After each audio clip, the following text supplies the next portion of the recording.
अस्सलामुअलैकुम सामीन। 26 ज़िलहिज्जा की तारीख़ शुरू हो चुकी है। 14 जुलाई है। ख़बर का उन्वान है आज़म खां की सिक्योरिटी हटा ली गई है।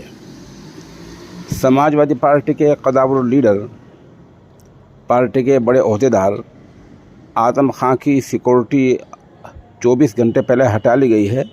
इत्तला के मुताबिक आज़म खां को वाई कैटेगरी की, वाई ज़ुमरे की सिक्योरिटी मिली हुई थी। सरकारी तौर पर बताया गया है कि किसको सिक्योरिटी दी जाए, किसको सिक्योरिटी न दी जाए। इस काम के लिए सरकार ने कमेटी बना रखी है। वो कमेटी गौर करती रहती है। कमेटी ने गौर करके ये फैसला किया था कि आज़म खां को सिक्योरिटी देने का अब कोई मतलब नहीं रह गया है।